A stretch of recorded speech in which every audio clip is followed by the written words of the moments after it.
मुलाला माहिती असतं की अंघोळ करून कपडे घालायचे असतात. ते कपडे तुम्ही अगोदर अंघोळीच्या आधी लाईनमध्ये लावायचे असतात.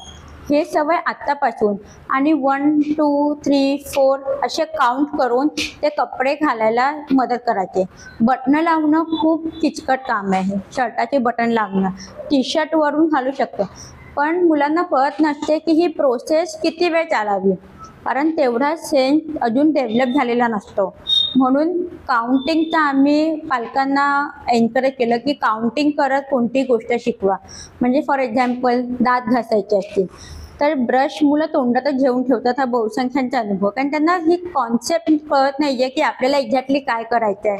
टूल भरायचे आहे, दात घासायचे आहे. तर आम्ही त्यांना सांगितलंय काउंटिंग करून करा तुम्ही. 1 2 3 4 5 6 ओके, पेस्ट लावून झाली. आणि त्याचे फोटो सकाळी मूल उठल्यावरती ब्रशचा एक फोटो, एक मिनिट एक आहे.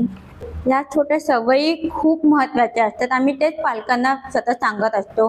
फॉर एक्झाम्पल ब्रश करायचा आहे, कोलगेट किंवा ब्रशचा फोटो मुलाला दाखवायचा, कारण कळत नाही मुलाला की सकाळी उठल्यावरती काय करायचं.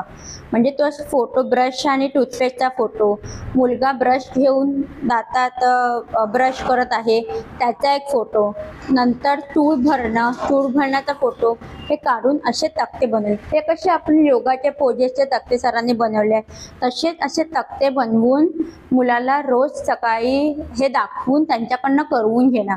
परिणामी ही क्रिया किती वेळ चालते हे माहिती नाही. त्यासोबत पालकांनी स्वतःच मुलासोबत ब्रशिंग करणं, अंघोळीच्या सोबत साबण कशी लावायचा, काउंट करणं, अप्पर पार्ट वॉश केला की हा लोअर बॉडी वॉश कशी करायची, प्रायव्हेट पार्ट कसे वॉश करायचे, हे काउंटिंग करत किंवा पिक्चरच्या सहाय्याने दाखवायचे.